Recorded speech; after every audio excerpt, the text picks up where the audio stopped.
श्री कृष्णा, जय श्री मन्नारायण। स्वागत है दोस्तों आप सभी का आपके अपने चैनल जी जायसवाल यूट्यूब स्टोरी में। दोस्तों आज हम सुनेंगे श्रीमद् भागवत महापुराण कथा 8वें स्कंद का 15वां अध्याय। आज इस अध्याय में हम जानेंगे राजा बलि की स्वर्ग पर विजय के बारे में। राजा परीक्षित ने पूछा, भगवान श्रीहरि स्वयं ही सबके स्वामी है, फिर उन्होंने दीनहीन की भांति राजा बलि से 3 पग पृथ्वी क्यों मांगी तथा जो कुछ वे चाहते थे वह मिल जाने पर भी उन्होंने बलि को बांधा क्यों।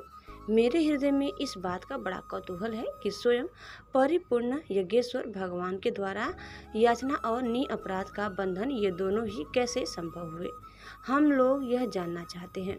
श्री सुखदेव जी कहते हैं, परीक्षित, जब इंद्र ने बलि को पराजित करके उनकी संपत्ति छीन ली और उनके प्राण भी ले लिए, तब भृगुनंदन शुक्राचार्य ने उन्हें अपनी संजीवनी विद्या से जीवित कर दिया। इस पर शुक्राचार्य जी के शिष्य महात्मा बलि ने अपना सर्वस्व उनके चरणों पर चढ़ा दिया और वे तन मन से गुरु जी के साथ ही समस्त भृगुवंशी ब्राह्मणों की सेवा करने लगे। इससे प्रभावशाली भृगुवंशी ब्राह्मण उन पर बहुत प्रसन्न हुए। उन्होंने स्वर्ग पर विजय प्राप्त करने की इच्छा वाले बलि का महाअभिषेक की विधि से अभिषेक करके उनसे विश्वजीत नाम का यज्ञ कराया। यज्ञ की विधि से हविष्यों के द्वारा जब अग्नि देवता की पूजा की गई, तब यज्ञ कुंड में से सोने की चद्दर से मढ़ा हुआ एक बड़ा सुंदर रथ निकला। फिर इंद्र के घोड़ों जैसे हरे रंग के घोड़े और सिंह के चिन्ह से युक्त रथ पर लगाने की ध्वजा निकली। साथ ही सोने के पत्र से मढ़ा हुआ दिव्य धनुष, कभी खाली न होने वाले 2 अक्षय तरकस और दिव्य कवच भी प्रकट हुए। दादा प्रहलाद जी ने उन्हें एक ऐसी माला दी जिसके फूल कभी कुंभलाते न थे तथा शुक्राचार्य ने एक शंख दिया। इस प्रकार ब्राह्मणों की कृपा से युद्ध की सामग्री प्राप्त करके उनके द्वारा स्वस्ति वाचन हो जाने पर राजा बलि ने उन ब्राह्मणों की प्रदक्षिणा की और नमस्कार किया। इसके बाद उन्होंने प्रहलाद जी से संभाषण करके उनके चरणों में नमस्कार किया। फिर वे भृगुवंशी ब्राह्मणों के दिए हुए दिव्य रथ पर सवार हुए। जब महारथी राजा बलि ने कवच धारण कर धनुष, तलवार, तरकस आदि शस्त्र ग्रहण कर लिए और दादा की दी हुई सुंदर माला धारण कर ली, तब उनकी बड़ी शोभा हुई। उनकी भुजाओं में सोने के बाजूबंद और कानों में मकराकृति कुंडल चमका रहे थे। उनके कारण रथ पर बैठे हुए वे ऐसे सुशोभित हो रहे थे मानो अग्नि कुंड में अग्नि प्रज्वलित हो रही हो। उनके साथ उन्हीं के समान ऐश्वर्य, बल और विभूति वाले दैत्य सेनापति अपनी अपनी सेना लेकर हो लिए। ऐसा जान पड़ता था मानो वे आकाश को पी जाएंगे और अपने क्रोध भरे प्रज्वलित नेत्रों से समस्त दिशाओं को क्षितिज को भस्म कर डालेंगे। राजा बलि ने इस बहुत बड़ी आसुरी सेना को लेकर उसका युद्ध के ढंग से संचालन किया तथा आकाश और अंतरिक्ष को कपाते हुए सकल ऐश्वर्य से परिपूर्ण इंद्रपुरी अमरावती पर चढ़ाई की। देवताओं की राजधानी अमरावती में बड़े सुंदर सुंदर नंदन वन आदि उद्यान और उपवन हैं। उन उद्यानों और उपवनों में पक्षियों के जोड़े चहकते रहते हैं। मधु लोभी भौरे मतवाले होकर गुनगुनाते रहते हैं। लाल लाल नए नए पत्तों, फलों और पुष्पों से कल्प वृक्षों की शाखाएं लदी रहती है। वहाँ के सरोवरों में हंस, सारस, चकवे और बत्तखों की भीड़ लगी रहती है। उन्हीं में देवताओं के द्वारा सम्मानित देवांगनाएं जल क्रीड़ा करती रहती हैं। ज्योतिर्मय आकाश गंगा ने खाई की भांति अमरावती को चारों ओर से घेर रखा है। उसके चारों ओर बहुत ऊंचा सोने का परकोटा बना हुआ है, जिसमें स्थान स्थान पर बड़ी बड़ी अटारियां बनी हुई है। सोने के किवाड़ द्वार द्वार पर लगे हुए हैं और स्फटिक मणि के गोपुर हैं। उसमें विश्वकर्मा ने ही उस पुरी का निर्माण किया है।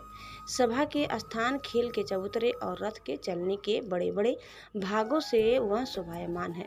10 करोड़ विमान उसमें सर्वथा विद्यमान रहते हैं और मणियों के बड़े बड़े चौराहे एवं हीरे और मूंगे की वेदियां बनी हुई है।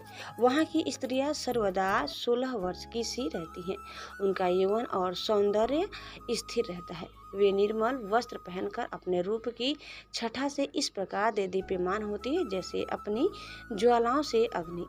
देवांगनाओं के जोड़े से गिरे हुए नवीन सौगंधिक पुष्पों की सुगंध लेकर वहां के मार्गों में मंद मंद हवा चलती रहती है। सुनहली खिड़कियों में से अगर की सुगंध से युक्त सफेद धुआं निकल कर वहां के मार्गों को ढक दिया करता है। उसी मार्ग से देवांगनाएं जाती आती हैं। स्थान स्थान पर मोतियों की झालरों से सजाए हुए चंदोवे तने रहते हैं। सोने की मणि में पताकाएं फहराती रहती हैं। छज्जों पर अनेकों झंडियां लहराती रहती है। मोर, कबूतर और भौरे कल गान करते रहते हैं। देवांगनाओं के मधुर संगीत से वहाँ सदा ही मंगल छाया रहता है।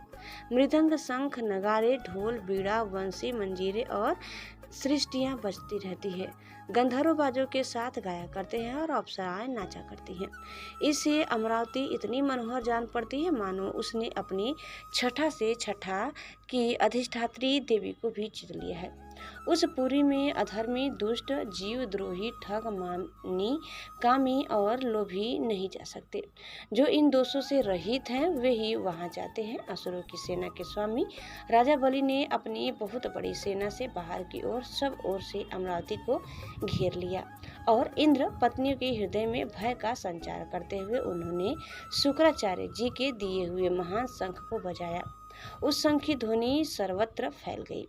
इंद्र ने देखा कि बलि ने युद्ध की बहुत बड़ी तैयारी की है, अतः सब देवताओं के साथ वे अपने गुरु बृहस्पति जी के पास गए और उनसे बोले, भगवान, मेरे पुराने शत्रु बलि ने इस बार युद्ध की बहुत बड़ी तैयारी की है।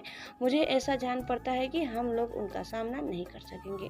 पता नहीं कि शक्ति से इनकी इतनी शक्ति बढ़ती हो गई है।